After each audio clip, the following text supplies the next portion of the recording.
Welcome to the DSRX podcast, a raw exploration of regenerative relating through vulnerable shares, practical tools, and ecstatic experiments from our own long-term love story. Beyond traditional dominance and submission, DSRX names a new terrain, devotion and service, that include the cycles of RX as a central medicine for integrating deeper power exchange and erotic connection. This is Eric. Welcome back to DSRX. Last week, I talked about fidelity, integrity, and hosting sexual energy, how your power is in containment, not scattering. Today, we're talking about a thing most men fear, something that gets judged, shamed, hidden, and numbed. This is about normalizing desire. Most men are terrified of their own wanting, not just sexual, wanting anything. You've been trained to collapse your desire. Maybe your dad was strict. Maybe your church was shaming. Maybe your woman has rolled her eyes or said you were too selfish. So you made yourself smaller. You told yourself, I won't want too much, or I only will want what is acceptable, only what is safe. Now, as a grown man, you still do the same. You're afraid of your own beast, afraid of hurting someone, afraid of being rejected, afraid of being judged. You know what happens? You stop asking, you stop speaking, you numb out, and you wonder why the charge in your relationship dies. You wonder why the charge in your relationship dies. I'll tell you the truth. For much of my life, I was quite repressed, and my desire turned to rage as I let it out, to an unspoken wanting, to freedom, to wanting sex, to wanting life to be different. I lost my shit. I scared myself with how violent I felt. So I did what a lot of men do. I made excuses. I ran. I made desperate choices. And I didn't trust my power. I didn't trust my desire. I had to learn how to bring it forth in a sustainable way, how to not make it destructive. I had to learn how to be creative.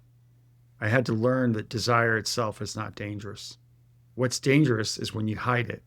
What's dangerous is when you deny it, when you let it run unconsciously in the background. Your desire isn't the problem. Your lack of owning your desire is. The other night with Rachael, I realized something very simple. I wanted some bread. We don't normally have bread, and I was craving it to go alongside my meal that Rachael had made. I wanted it, the pleasure of bread. I wanted it warm. I wanted the sourdough. I wanted it with olive oil. I judged it, though. I thought she would judge it because she doesn't do bread, and that my desire was somehow bad. It's a silly example, but it's how we treat our sexual desire, too. If we feel any judgment around it, we hide it, we collapse in it. But the first step, though, is you got to admit, I want the bread. I want the sex. I want to be touched this way. I want to see you in this. I want to rest today. Whatever the desire is, acknowledging it.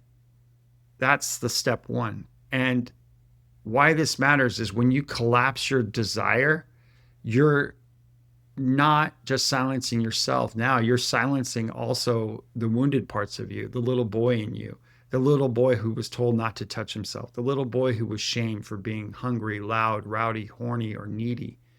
This little boy who learned that wanting equals trouble and danger. That little boy lives in you. And part of owning your desire and bringing agency to it is acknowledging it, acknowledging the little parts of you. And reparenting is not about getting rid of the craving or getting rid of the desire. It's about acknowledging that there is that. And that sometimes you love bread, want bread, and there's no shame for you to want it. And this is how you build your inner trust. This is how you stop numbing. This is how you step into more of a conscious place. For me, many years, I numbed my desires with porn. It was easy, it was private, it was predictable. Like I've said before, every time I closed the device, I felt emptier. Why? Because I didn't own my desire to my woman or with a real woman. I didn't risk the rejection. I didn't risk being seen. I kept myself protected. So I dulled myself. I sterilized myself. Owning desire is willing to say, this is inside of me and I want to share this with you. It's to be brave. It's to not hide yourself in a relationship. Once you allow yourself to want what you want, the next step is actually practicing it with her. Speak the desire out loud, even if she wobbles or hesitates. Because here's the paradox. A sub can't serve a dom who won't own what he wants, and vice versa. The universe, God, source can't give us what we want unless we claim our desires. If you're unclear, your partner can't give herself fully. She doesn't need you to get everything you want, but she does need you to own it, to say it out loud, to not collapse in shame the moment she reacts. Can I hold her feelings? Can I hold her cravings? Only if I can hold mine. Only if I can hold them alongside of mine. Can they both be allowed, embraced, like right now truths, connected with? That's what creates polarity. Two desires in the same room, feeding each other, not one hidden, not one silenced. I've been in bed before, aroused, knowing exactly what I wanted, but I didn't ask. I was afraid she'd say no. And in my silence, the energy collapsed. She felt the retreat. Desire unspoken is worse than desire denied, because at least when you deny it, you become aware of it. When you hide it, you kill the moment for both of you. At least when you get it denied, you can improve upon it. You know, an example, I've been in bed with Rachael, overcome by the intensity of desire, and asserted myself without nuance, without heart, and without connection. And I felt her retreat when I came in, detached from my heart. But I could feel somatically what was there in that moment, and it taught me something vital. Unspoken desire kills the moment, but so does disconnected desire. So if I claim I want what I want without connection, it's also destabilizing. So the practice is twofold. It's speaking the desire, but speaking it with an open heart, with connection to myself, with connection to her, with an awareness. The second number, this is where humility comes in. Adam Grant tells this great story performing for military generals. He asked for feedback. They give him a 4 out of 10, something really brutal. The next day, he wanted to understand how he could do better. And he's talking to a friend of his, and he said, you always have a better chance at the second number. And the second number is how you respond to the feedback. He did much better with the second number. Desire works the same way. Maybe you share a desire and she hesitates. And she says no. Maybe she judges it. This can be with an erotic fantasy or simply what you want for dinner. This is your first number. You always have a chance, and the dominance comes in your capacity to deal with the second number. The second number is how you respond when your desire is met with reality. Do you collapse? Do you plow in? Or do you sulk? Or do you shut down? Or do you stay steady? Do you say, I still want this. I hear you. And I hear your feelings. And I'm okay with holding both. That's conscious dominance. That's owning the part where you'll always have a chance for that second number. Most men think the path of power or to conscious dominance or to leadership is through suppressing desire. No. Yes, it's through discipline, but it's not through the suppressing of desire. It's not. The path to power is actually through the owning of your desire, to the speaking of it, to the holding of it, to the discipline of it. Staying steady when it's met with friction. It's the discipline of your reaction. Here's the reality. What you want is allowed. Here's the reality of a healthy relationship. What you want is allowed. Desire is the fuel of your vision. It is the fuel of your sex. It is the fuel of your leadership, of your life. When you numb it, everything begins to die. When you own it, everything comes alive. How do you actually start to live this? How do you stop hiding and collapsing or blasting with disconnected want? Well, first thing, you got to notice yourself without censoring or judging. Before you can ever voice your desire, you've got to catch the desire inside of you. You've got to learn to listen to yourself. Most men numb their desire or overanalyze it, obsess about it, dismiss it, or get their desires placed upon them without it actually being theirs. It's just what society or porn has told them. But it's really connecting with yourself to really truly get into that, so it becomes yours. And so when you feel that tug, whether it's wanting her to touch, a craving just to something as simple as rest, or wanting steak instead of chicken, pause, name it, say, I want this. This inner honesty is the foundation. If you can't be honest with yourself, you're never going to be able to be honest with her. Step 1, notice it. Step 2, learn to differentiate your craving from numbing. Not every desire is clean. Sometimes what you actually want is more of a numbing. It's the porn, it's the scrolling, it's the junk food, it's another drink. Feel into it. Is that a numbing desire, or is this a craving that enlivens you? There's nothing wrong with noticing it, but be clear. Am I desiring a life force, or am I desiring an escape? Clean desire expands you. Numbing desire contracts you. You can feel it in your system. Seeing beautiful scene, nature, it's an expanding quality to it. The distinction builds self-trust, and self-trust is what makes her trust you. When she feels that you trust yourself, she trusts you.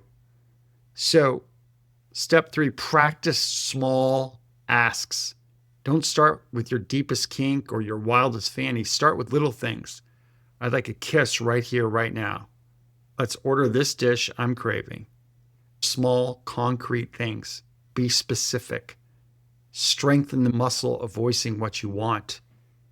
It teaches your nervous system that it's safe to want and safe to survive. Step 4, hold the wobble. When you do voice a desire, she's going to hesitate sometimes. She might even laugh. She might even push back. And it might make you feel uncomfortable. Can you recontextualize that? Reframe that as an opportunity for you to hold the wobble, for you to hold steady, for you to hold in your composure, for you to get a better number, that second number. This doesn't mean you are wrong to ask. It means that she's a human being. She's a woman. It's going to be this or that. It's going to change. Your job is to be the steady one. Your job is to hold what you want without collapsing or demanding. This is where the polarity deepens. When your desire stands firm and you stay connected to your heart, it's all about staying connected to your heart, even in the midst of rejection. Can you stay attuned to your heart staying open? This is at the crux of step 5, which is attunement. Don't bulldoze yourself into it. When you have desire without attunement, that's what entitlement is. Entitlement is like just this expectation that you're going to get what you want no matter what, and that you're entitled to it with no regard to how it's being received. So it's important that before you act on what you want, feel her. Is she open? Is she closed? Is this the right time? A conscious man is discerning, not just to assert his desire, but also in the right time, the right place where it can be received. There's a time and a place. This is what separates ravishment from insensitivity. She can be ravished by your desires if the timing is right. So another way to do this is another step of this, which is to build rituals of expression. Make it normal for each of you to share your desire in your relationship. Maybe at dinner, you can each name one thing you're craving that week, craving food. Before you go to bed, voice one thing you love more of. Normalize sharing, normalize wanting, normalize your desires. When desire becomes a rhythm, not some rare outburst, not random, it becomes safe, exciting. And how fun is it to have a discipline and a rhythm of desire? So this is the whole key. This is the next step here, which is that you get to reparent the boy in you, because every time when you're doing this, you're going to have fear. There's going to be moments of collapse. There's going to be moments of hesitation. You get to connect with the younger version of yourself who was shamed, punished, and ignored for desiring. Tell them it's okay to want. Tell them you've got you now.